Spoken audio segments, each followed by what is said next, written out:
Hi everyone. आज हम historiography का फर्स्ट चैप्टर कवर करेंगे जिसका नाम है जनरलाइजेशन। हिस्ट्री में जनरलाइजेशन क्या है? जनरलाइजेशन एक ऐसी चीज़ है जो हिस्टोरिकल थिंकिंग के बिल्कुल सेंट्रल पॉइंट में रही है। ये हमें बहुत ही अजीब सा और बहुत कंट्रोवर्शियल लग सकता है, लेकिन जैसा कि अगर हम मार्क ब्लोच को कोट करें, he says generalization is how historians practise their trade. और ये बहुत ही कॉम्प्लेक्स और एक बहुत ही बड़ा सब्जेक्ट है, और ये हिस्टोरियन के क्राफ्ट की, उसके हिस्टोरियन बनने के तरीके का एक कोर एरिया कवर करती है। ऑलमोस्ट पूरा एरिया जनरलाइजेशन के इर्द गिर्द घूमता है। हम इस टॉपिक के अंदर ये समझेंगे कि जनरलाइजेशन क्या होती है, जनरलाइजेशन इम्पोर्टेंट क्यों है, और ऐसा क्यों है कि जनरलाइजेशन इनेविटेबल है, मतलब कि जनरलाइजेशन होनी ही होनी है, ऐसा क्यों है। क्या जनरलाइजेशन का हमारी लाइफ में रोल होता है, क्या उसके ऑब्जेक्शंस हैं, क्यों जनरलाइजेशन बुरी बात है या अच्छी बात है, और जनरलाइजेशन की सोर्सेस क्या होते हैं। तो लेट्स बिगिन। बेसिकली जनरलाइजेशन बहुत सारे अनरिलेटेड फैक्ट्स, जैसे कि अलग अलग टाइम में, अलग अलग रीजन में, अलग अलग स्पेस पे जो फैक्ट्स, इंसिडेंट्स अकर किए हैं, उनकी एक लिंकेज को बोलेंगे हम जनरलाइजेशन। एक दूसरे के साथ उनका क्या रिलेशनशिप है, उन फैक्ट्स की ग्रुपिंग, उनकी एक बहुत ही रैशनल क्लासिफिकेशन को हम जनरलाइजेशन बोलेंगे। यहाँ पे it is important that we understand कि रैशनल क्लासिफिकेशन क्या है, इसके ऊपर फोकस बहुत ज़रूरी है। जनरलाइजेशन एक ऐसा कनेक्शन है रिलेशनशिप्स के बीच में, एक इंटरफेस है। मार्क ब्लोच के हिसाब से एक ऐसा एक्सप्लेनेटरी रिलेशनशिप है जो कि दो फिनोमिनन्स के बीच में एग्जिस्ट करता हो। कोशिश करी जाती है कि हम एक मीनिंग प्रोवाइड करें, एक एक्सप्लेनेशन प्रोवाइड करें, किसी चीज़ के पीछे क्या कॉज रहा है, क्या मोटिवेशन रही है, क्या इफ़ेक्ट रहा है किसी चीज़ का, क्या इम्पैक्ट पड़ सकता है किसी चीज़ का, उस चीज़ को समझने की कोशिश में जनरलाइजेशन एक इम्पॉर्टेंट रोल प्ले करती है। अगर ज़्यादा वाइड मैनर में समझा जाए तो हम कह सकते हैं कि हम अलग अलग फैक्ट्स का, उसके पीछे क्या अंडरस्टैंडिंग रह सकती है किसी के भी दिमाग में, उसको जनरलाइजेशन बोल सकते हैं। अब इसके अंदर क्या क्या चीज़ें हो सकती हैं? एनालिसिस होगा, कई सारे इवेंट्स होंगे, उनकी इंटरप्रिटेशन भी होगी, और ये इंटरप्रिटेशन जो है, जो एनालिसिस है, इसको हम जनरलाइजेशन के थ्रू ही करते हैं। जनरलाइजेशन हर उस चीज़ में आ जाती है जब कोई इंसान कुछ भी करने लगता हो। बेसिक से बेसिक चीज़ में जनरलाइजेशन है। कोई फैक्ट है, कोई डेटा है, कोई इंसिडेंट है, कोई फिनोमिनन है, इन सब को कंपेयर करने में, इन सब को कंट्रास्ट करने में, इन सब के बीच में क्या सिमिलैरिटीज़ रही हैं, क्या डिससिमिलैरिटीज़ रही हैं, इनका क्या इन्फ्रेंस निकलता है, ये सब जानने में जनरलाइजेशन एक बहुत इंपॉर्टेंट रोल प्ले करती है। मान लीजिए कि हम किसी लीडर की बात कर रहे हैं। जब हम उस लीडर की बात करते हैं, हमारे माइंड में ऑलरेडी कोई ना कोई इमेज होती है उस लीडर की। उस इमेज को हम जनरलाइजेशन कह सकते हैं। अब अगर मैं किसी लीडर के बारे में बात करूं और साथ में उसकी कास्ट जोड़ दूं या उसका रिलीजन जोड़ दूं, तो इसे हम जनरलाइजेशन बोल सकते हैं। कैसे? कि मान लीजिए मैंने बोला कि पंडित नेहरू। जब मैंने बोला पंडित नेहरू, तो मैंने जोड़ा कि उनकी कास्ट, मेरे हिसाब से उनकी कास्ट उनकी पर्सनालिटी में बहुत इम्पोर्टेंस प्ले करती है, उनके पॉलिटिकल और लिटरेरी वर्क के अंदर इम्पोर्टेंस प्ले करती है। लेकिन अगर मैं बोलूँ कश्मीरी नेहरू, तो शायद मैं ये सजेस्ट कर सकती हूँ कि शायद नेहरू कश्मीर को बिलोंग करते थे, उनको कश्मीर से बहुत प्यार था, या फिर कश्मीरी होना उनकी पॉलिटिक्स के लिए बहुत इंपॉर्टेंट था। तो मोर कॉम्प्रिहेंसिवली अगर देखा जाए तो जनरलाइजेशन तब आती है जब हम अलग अलग फैक्ट्स को समझने की कोशिश करते हैं और उनके बीच में एक इंटरकनेक्शन बनाने की कोशिश करते हैं। जनरलाइजेशन बेसिकली चार तरीके की हो सकती है: low level, middle level, wide generalization और meta history. Low level generalization का मतलब है कि हमने किसी भी फैक्ट को या इवेंट को एक लेबल दे दिया, हमने उसको क्लासिफाई कर दिया, हमने उसको पीरियडाइज कर दिया। जैसे कि बहुत सारे फैक्ट्स हैं, बहुत सारे इवेंट्स हैं, हमारी कंट्री में बहुत सारी चीज़ें हुई, हमने बोल दिया कि ये इकोनॉमिक हिस्ट्री है इंडिया की, तो हमने इकोनॉमिक का लेबल दे दिया। या फिर जैसे मैंने अभी नेहरू का एग्जाम्पल लिया, तो जब उनकी कास्ट को मैंने रेफ़र किया या रीजन को रेफ़र किया या उनकी जाति या पॉलिटिक्स, उनके प्रोफेशन को रेफ़र किया, उनके लॉयर होने को रेफ़र किया, तो ये सारी चीज़ें मैंने बहुत ही ऊपर से शैलो मैनर के अंदर रेफ़र कर दी, और उससे मैं कुछ ना कुछ निकाल के लेके आती हूँ कि मेरे दिमाग में एक जनरलाइज्ड इमेज बन गई। ये होती है लो लेवल जनरलाइजेशन। उसके बाद हम बात करते हैं मिडिल लेवल जनरलाइजेशन की। हिस्टोरियन मिडिल लेवल जनरलाइजेशन तब करता है जब वो अलग अलग एलिमेंट्स के बीच में इंटरकनेक्शन ढूंढने की कोशिश करता है। फॉर एग्जाम्पल, जब हम सोसाइटी के टाइम, स्पेस, कैरेक्टर की बात करते हैं और उसके बीच में एक इंटरकनेक्शन निकालने की कोशिश करते हैं, उसको हम मिडिल लेवल जनरलाइजेशन करते हैं। इस केस में एक बहुत अच्छा एग्जाम्पल है पंजाब में 1929 से 1937 का पेजेंट मूवमेंट। अब हिस्टोरियन क्या करता है, बात वो कर रहा है पंजाब के पेजेंट मूवमेंट के बारे में। अब उसके फॉरवर्ड और बैकवर्ड लिंकेजेस और बैकवर्ड और फॉरवर्ड कनेक्शंस निकालने की कोशिश करेगा हिस्टोरियन। फॉर एग्जांपल, कि पेजेंट मूवमेंट से पहले ऐसी कौन सी चीज़ें थी जो पंजाब में एग्जिस्ट करती थी, सोसाइटल, इकोनॉमिकल, पॉलिटिकल सिनारियो क्या था उस दौर का।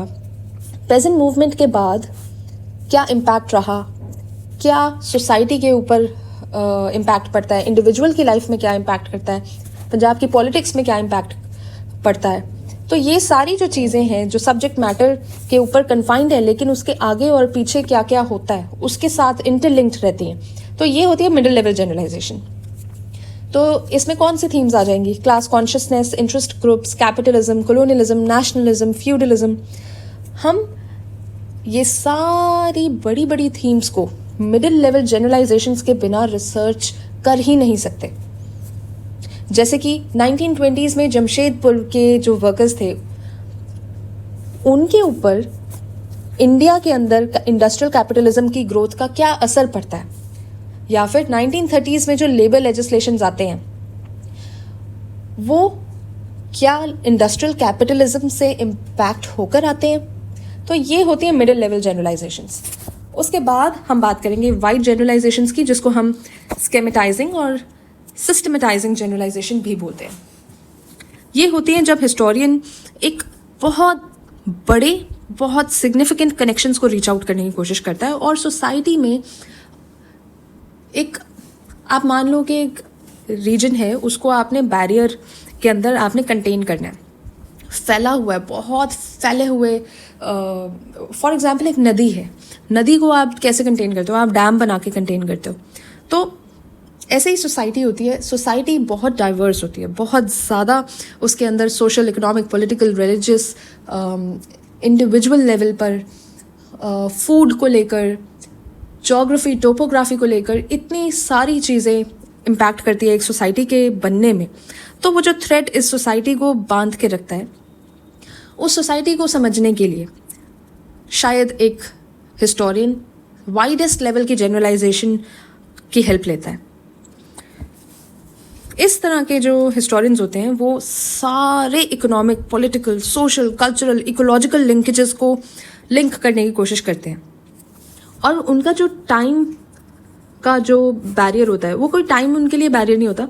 उनका टाइम फ्रेम जो होता है जिसको वो स्टडी करते हैं वो बहुत ही ब्रॉड होता है। फॉर एग्जाम्पल, वो एक एंटायर सेंचुरी को स्टडी कर रहे हैं, वो एंटायर एरा को स्टडी कर रहे हैं। हिस्टोरियन क्या करता है, वो नेशन वाइड या सोसाइटी वाइड या फिर एक वर्ल्ड वाइड पिक्चर बनाता है और उसको लिंक करने की कोशिश करता है, ताकि वो एक नैरो थीम जिस पे वो काम कर रहे हैं उसको समझ सके।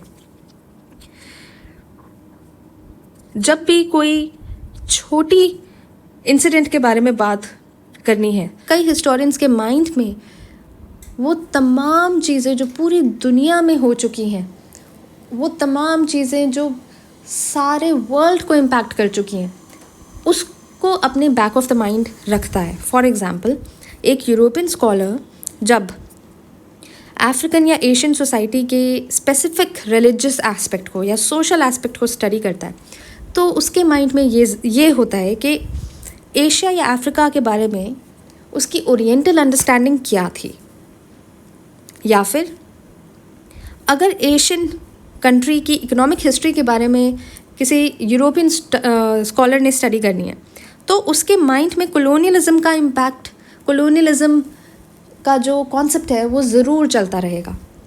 और जो वाइडेस्ट फॉर्म ऑफ जनरलाइजेशन होती है वो सोशल सिस्टम की स्टडी या फिर सोसाइटी किस स्टेज पर लाई करती है उसको स्टडी करती है। फॉर एग्ज़ाम्पल शायद वो कैपिटलिज्म को स्टडी कर रही है, क्या पता उस हिस्टोरियन के माइंड में फ्यूडलिज्म या कॉलोनियलिज्म जैसा कॉन्सेप्ट है जब वो एक सोसाइटी के बारे में स्टडी कर रहा है। एंड अबव ऑल वो ये स्टडी करता है कि एक इंसिडेंट जो कि अकर हुआ है एक टाइम में, तो क्या एक सोसाइटी जो है वो उसका कोई ट्रांजिशन पीरियड भी था। फॉर एग्ज़ाम्पल क्या फ्यूडलिज्म से कैपिटलिज्म में अभी अभी कन्वर्ट हुआ है इंडिया की सोसाइटी, क्या कैपिटलिज्म से हम कॉलोनियलिज्म में चले गए थे, क्या एक टाइम को स्टडी करते हुए हिस्टोरियन ये सोच रहा है कि कॉलोनियलिज्म से हम पोस्ट कॉलोनियलिज्म में आ गए हैं। तो ये जो वाइडर कॉनोटेशंस होती हैं ये माइंड में चलती ही रहती हैं जब भी कोई इंसान, कोई हिस्टोरियन एक स्पेसिफिक इंसिडेंट को, एक फैक्ट को, एक इवेंट को स्टडी कर रहा है। इसको कहते हैं widest form of generalisation.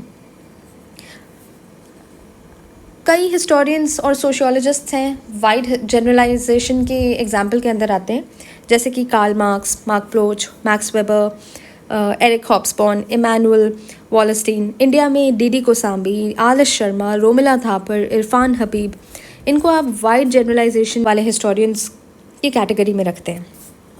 Then comes meta history. Meta history और हिस्टोरियोग्राफी ये दो अलग अलग चीज़ें हैं। मेटा हिस्ट्री को कई बारी अनहिस्टोरिकल भी बोला जाता है। एक्चुअली मेटा हिस्ट्री एक ऐसी चीज़ है जो हिस्ट्री के बाहर से रहकर एक प्रिंसिपल को उसके ऊपर अप्लाई करने की कोशिश करती है। फॉर एग्ज़ाम्पल जब हम हिस्टोरियोग्राफी की बात करते हैं तो हिस्टोरियोग्राफी में हिस्ट्री के इवेंट्स को पढ़ना, टाइम एंड स्पेस के बीच में इंटरकनेक्शंस को समझना, उनकी एक अंडरस्टैंडिंग को तैयार करना और उनके अंदर से एक प्रिंसिपल को निकालना, वो हिस्टोरियोग्राफी का एक पार्ट है। लेकिन मेटा हिस्ट्री में कोई एक नैरेटिव या कोई प्रिंसिपल हिस्ट्री के ऊपर अप्लाई करके देखा जाता है। इसके अंदर एक सिंगल कॉज या कोई फिलॉसफी जो हिस्ट्री की है उसको यूज़ कर कर हम हिस्टोरिकल डेवलपमेंट के बारे में जानने की कोशिश करते हैं। मेटा हिस्ट्री के एग्जाम्पल्स में हीगल, स्पेंगलर, टॉइनबी या फिर कुछ recent writers on the clash of civilizations, ये सारे एग्जाम्पल्स आ जाते हैं। अगर हम मार्क्स और वेबेरियन अप्रोच की बात करें तो वो मेटा हिस्ट्री के पार्ट नहीं बनते, क्योंकि ये जो थ्योरीज़ हैं ये कॉन्क्रीट हिस्ट्री को एनालाइज करने पे आई हैं। Concrete history, concrete society, politics, ideology, इनको एनालाइज करने के बाद मार्क्सिस्ट या वेबेरियन अप्रोच पैदा होते हैं। अगर इन अप्रोचेस में से कोई एलिमेंट्स ऐसे हों जो कॉन्क्रीट हिस्ट्री के एनालिसिस में के टेस्ट में फेल हो जाते हैं तो पूरा का पूरा जो स्ट्रक्चर है वो ख़राब नहीं होता। फॉर एग्ज़ाम्पल मार्क्स का इंडियन नेशनल मूवमेंट या फिर इंडिया के सोसाइटी में रेवोल्यूशन होना या ना होना, जो मार्क्स का पॉइंट ऑफ व्यू था वो इंडिया के कॉन्टेक्स्ट में सही नहीं बैठा था, लेकिन in the rest of the world वो सही बैठा और मार्क्स ने अपनी इस बात को लेटर अप्रोचेस में, लेटर राइटिंग्स में उसको ठीक भी किया और इसको एक एशियन सिस्टम जो कि एक पेक्यूलियर सिस्टम था उस तरीके से रेफ़र भी किया। तो अगर हम मेटा हिस्ट्री को देखें तो स्पेंगलर या टॉइनबी का जो एनालिसिस है किसी स्पेसिफिक इवेंट पे, अगर वो रॉन्ग प्रूव होता है तो उनकी एंटायर थ्योरी या सारी की सारी अप्रोच जो है वो ग्राउंड के अंदर गिर जाती है, मतलब कि वो पूरा स्ट्रक्चर फेल हो जाता है। So this is called meta history. अब ये जो जनरलाइजेशन थी जो हमने low level, middle level, wide generalization और मेटा हिस्ट्री के बारे में पढ़ा, ये चीज़ बहुत ही इनएविटेबल है। इनएविटेबिलिटी का मतलब है कि ये होगी ही होगी। हम सब इन जनरलाइजेशंस का यूज़ करते हैं। हिस्टोरियन भी जनरलाइजेशन का यूज़ करता है क्योंकि हिस्टोरियन के मन में भी एक इनहेरेंट इमेज होगी किसी चीज़ को लेकर। इनफैक्ट हम कोई बात जब अपनी रखते हैं, हमारी बात की टोन, हमारे वर्ड्स के अरेंजमेंट्स, इन सब के अंदर भी जनरलाइजेशन दिखती है। The topic inevitability of generalization, इसको हम नेक्स्ट लेक्चर में डिस्कस करेंगे। Thank you.